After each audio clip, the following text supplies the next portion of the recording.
afternoon. If you are one of the 4 groups of students giving a lightning presentation, would you go ahead and come on up here and sit over here to my left and in these chairs? And then we'll get started here. My name is Lisa Harlan Williams. Thank you all for being here today. I'm thrilled to see everybody here and see such a diverse group of people here, and to see the diverse science projects that everybody has worked on. I'm kind of excited to geek out and talk science with everybody in here, because that's certainly the one thing that we all have in common. And I'm sure that you've all learned that being a researcher is a very interesting career. It's kind of sad when your experiments don't work out like you think they should, but it's really fun when the experiments work like they should, and you do a little happy science dance, and that motivates you to continue asking questions, and learning something new every day is probably the most fun part about coming to work every day for myself. Many of you are just launching your research careers, and some of you may have in fact learned that you never want to do research as your career, and that's okay, because that's what these experiences are about too. So I want to start with thanking some people. This event would not have been possible without the support of the institution and Dr. Samari. The Office of Diversity and Inclusion here at the University of Kansas Medical Center has a K-12 Health Careers Pathway Program that's directed by Marsha Pomeroy, and she has a whole group of people here with her, Ursula, Douglas, Jessica, Liz, and Cecil, and all your teachers. You do a great job of bringing students onto campus, and Ms. Marsha is retiring this year, and so we will miss having her around, but I look forward to working with her group in the years to come. I also need to thank my boss, Dr. Roy Jensen, who's the director of the Cancer Center, and Doug Bright, he is the principal investigator of the K. Embry Grant, and I appreciate his support. The Frontiers Clinical and Translational Science Institute has supported this event, and that's led by Dr. Rick Barron. And then Prep KC is also represented here, and they're led by Kellyanne Jones-Vanguard. So the one thing that we all have in common is that we're passionate about providing research experiences to young students. So this is the second year that I have been able to run the high school research program for students for the Cancer Center. Like I said, I wouldn't have been able to do it without collaborating with Marsha and her group. And then I also need to thank the KU Cancer Center Administrative and Communications team. Jessica has helped me organize this event. Marilyn, Teresa, Chris, Pauline, and Megan, they've all helped promote the programs throughout the summer, and I really appreciate all of their help. And there's a lot of us here who have done tours on their labs, so I'm thankful to all the university, health system, and hospital faculty and staff who welcome the students on tours. If you are a mentor, whether that's a faculty, a postdoc, graduate student, or any kind of lab personnel of any kind that you've worked with the student this summer, would you please stand? I would like for you all to be recognized. So mentors, please stand. Let's give them a round of applause, please. So I really appreciate you all. If it weren't for you all opening your doors and being willing to host a high school student in your lab, this would not happen. And it can be a stretch to remember back when we were high school students what we did or didn't know, and the high school students these days know a whole lot more than I did. And I can tell you that the summer before I went up to college, I was lifeguarding, not working in a research lab. So I appreciate the mentors. I hope that you had a great experience and that you're willing to do it again and offer these opportunities to the students next year. Okay, so if you are a student that participated in a research project, and that is through the KU Cancer Center Accelerate Cancer Education Program, whether that's through PEP-KC, the Summer Enrichment Day Camp, or even if you just came through here through some other connection, but you're a student who's participating today, would you please stand up? Now let's give them a round of applause. Come on guys, stand up. We've got 50 of you. Good job. I commend you guys for exploring research over the summer. Like I said, that was not what I was doing the summer before I went off to college.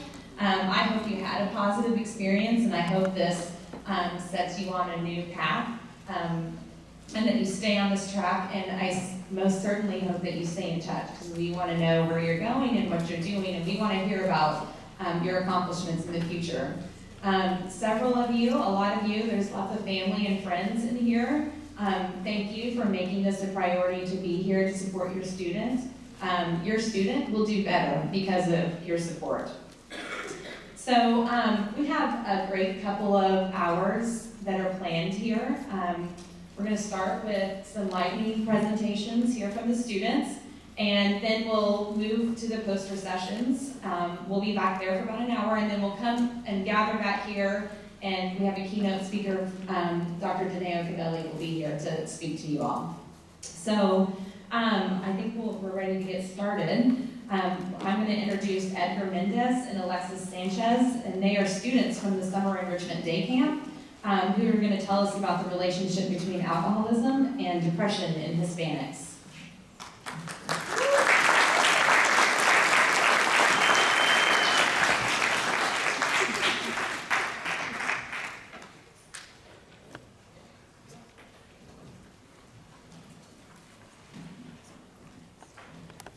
Good afternoon. My name is Edgar Mendez, and this is my research partner, Alexis Sanchez. We're here with the Summer Enrichment Day Camp, and our focus this year for our projects is mental health. But more specifically, we decide to focus and research the relationship between alcoholism and depression in the Hispanic community. Depression and alcoholism are both very serious mental illnesses. Both change how an individual feels emotionally, physically, and mentally. Our main goal is to inform the community of how depression and alcoholism are very common, and how anyone could develop mental illnesses that can affect that individual long-term or even permanently. The purpose of today's research is to raise awareness in our community about these life-threatening illnesses and how to make a change. In the Hispanic community, depression is a very concerning illness, as well as alcoholism. These two illnesses are important factors in the lives of every Hispanic individual.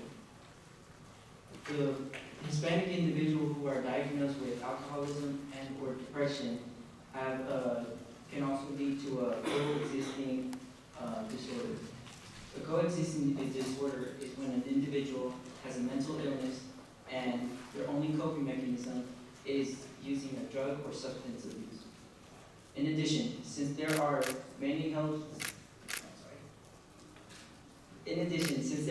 multiple health disparities among the Hispanic community, such as insurance, costs, language, culture, and legal status, these barriers can keep Hispanic individuals from seeking professional help to address or possibly cure the mental illness that the individual has. Our research showed that alcoholism and depression are greatly affecting the Hispanic community. Research showed us that depression is more prevalent in Hispanics rather than alcoholism, but however, alcoholism is still one of the many leading mental disorders amongst the Hispanic community. We're still curious about the relationship between alcoholism and depression, and would like to determine its current impact on the Hispanic community. We thank you for hearing our presentation, and we invite you to come see our presentation and other students' presentations as well. Thank you.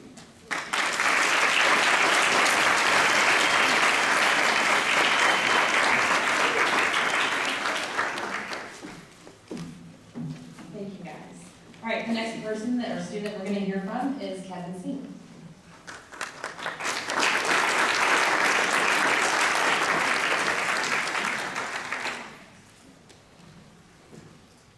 Hi everyone, I'm Kevin Singh, and I'm part of the KE research program.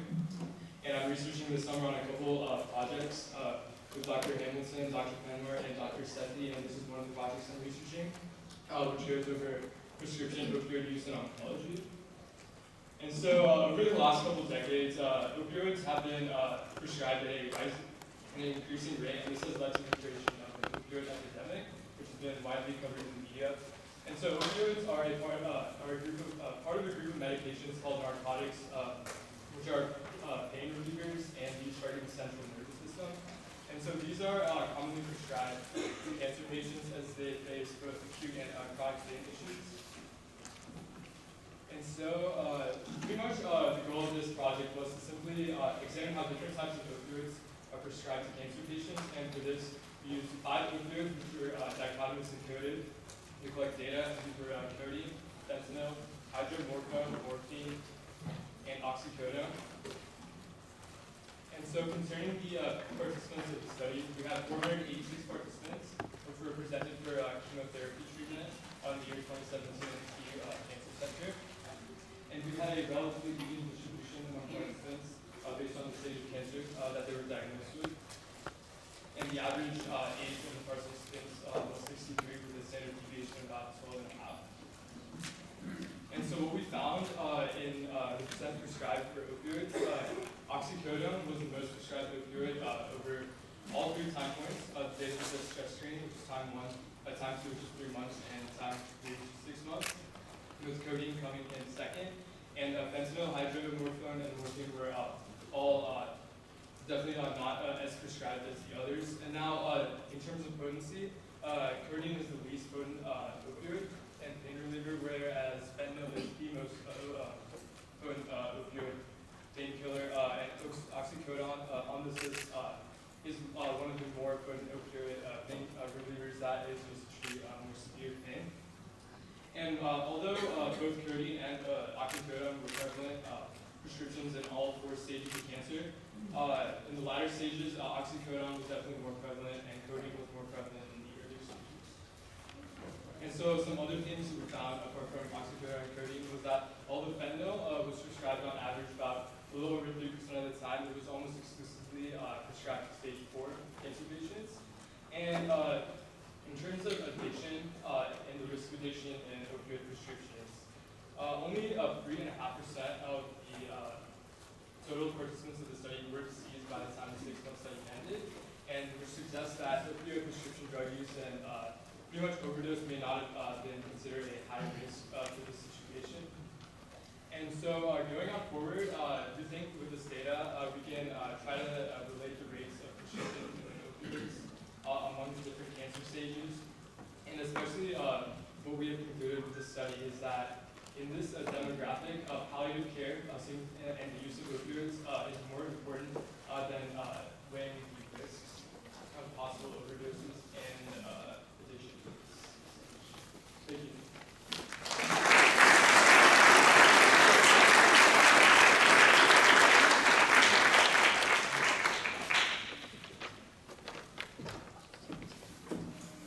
Our next student is Debbie Padilla, and she is part of the PrepKC program and worked with Dr. Laura Martin.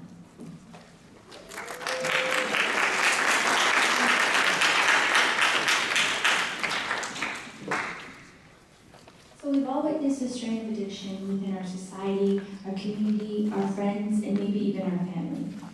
Substance abuse and food are amongst the most common addictions today. So the prevailing question is, why can't we quit? My name is Debbie Padilla, and this summer I worked in Dr. Laura Martin's lab at the Hogan Brain Imaging Center to understand the neurological model of addiction. In order to understand the neurological model of addiction, we have to understand the neurological mechanisms of why people behave the way that they do. We know that smoking and obesity are positively correlated with impulsivity. Impulsivity is a tendency to act on a whim disregarding the consequences.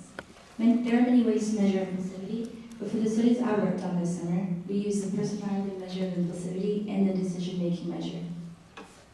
Throughout the summer, we analyzed data from both the COPE study and the ROOT study. And from the ROOT study alone, we found correlations between nicotine dependence and the personality impulsivity, not the decision-making impulsivity. And we also found correlations between difficulty quitting and impulsivity, craving and impulsivity. And then from the COPE study, we analyzed brain data and we pulled out brain activations of when subjects were shown smoking cues such as cigars or pictures of smoking, and food cues, pictures of food. In the orange, in the images, we see smoking responses, and the blue are food responses. As you can see, there are more responses to food cues. And from these results, we found that people with higher BMIs responded greater to food cues, as we would expect. We also looked at self-regulation brain regions, and we found that higher BMIs regulated the response to smoking cues more than lower BMIs. All of this data suggests that impulsivity may be the reason why it's so hard for people to quit. There have been many attempts to help people quit through different medications and behavioral interventions like group therapy, but if we truly understood the functions of addiction in the brain, then we could develop improved treatments and more effective preventative measures to help those that need it. Thank you.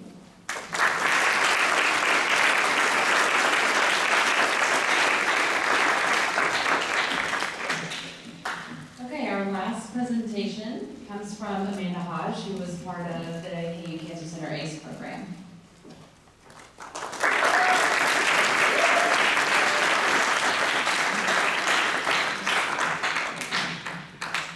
Hi, my name is Amanda Hodge, and this summer I got to work with Dr. Shahid Umar and Dr. Ishfaq Ahmed. And in our project, we were targeting colon cancer cells through a short-chain fatty acid called butyrate. And so the reason we are targeting colon cancer is because it's one of the most common cancers diagnosed, and it's also second leading cause of cancer death. And butyrate is a short-chain fatty acid created by gut bacteria when fiber is fermented, and it's important that we're using this because it's a preferred diet for colon cells when it's healthy. So if you look at the image, you can see what butyrate looks like in the stages of colon cells. And so we wanted to see if we could target the colon cancer cells with this short-chain fatty acid butyrate. And so in one of the experiments we did a proliferation assay. And so for the proliferation assay, we took 2 colon cancer cell lines and we increased the concentration of butyrate added onto it. And we did it over a time period